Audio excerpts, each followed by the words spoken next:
Դուք իրանցի ավականու անդամ եք, մեզ կասեք, թե իրանցում ինչ իրավիճակ է 2025 թվականին ինչ փոփոխություններ եղավ իրանցում և ջուղացիները, բնակիչները ինչ արձագանք են տալիս այս փոփոխություններին։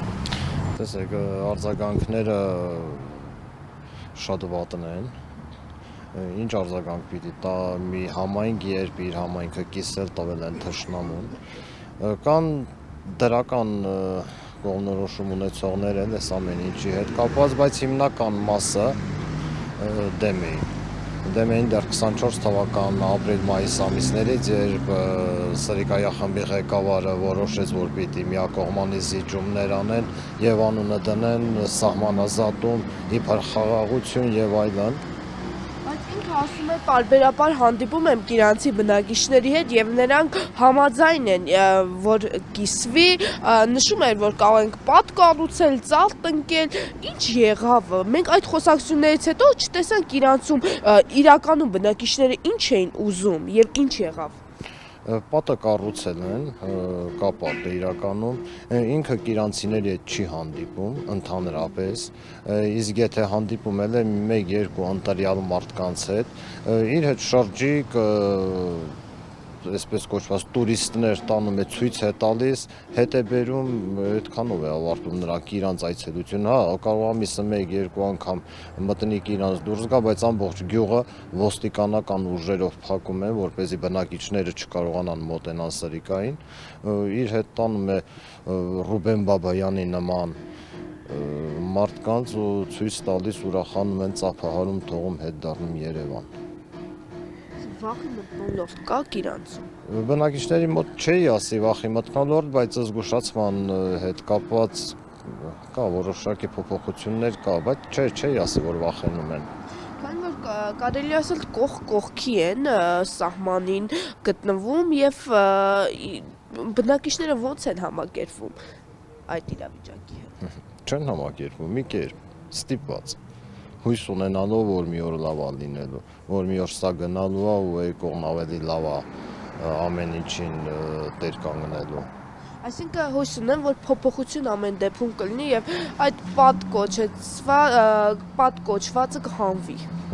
Գիտեք, եթե պատը չհանվի էլ նույնիսկ, հույս ունենք, որ չի լինի այդ ամեն ինչը կամ թշնամին կլինի այնտեղ, որտեղ էր մինչև 24 թվականի մայիսը, իրանցից առնվազն 3-4 կիլոմետր հեռավորության վրա,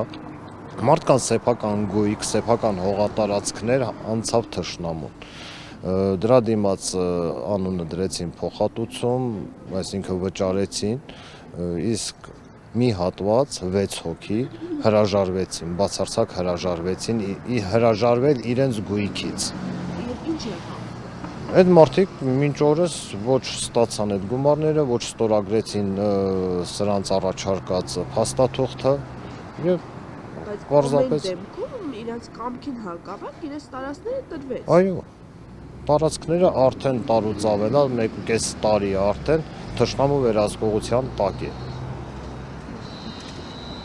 Իսկ ասում են, որ մեծ մասը արոտավայրներն է անցել իրենց կողմ, մարդիկ հիմա որտեղ են իրենց կենդանիներին տանում, անասուններին տանում, եթե արոտավայր չկա։ Կենդանիների գլխաքանակի անկում է նկատվել,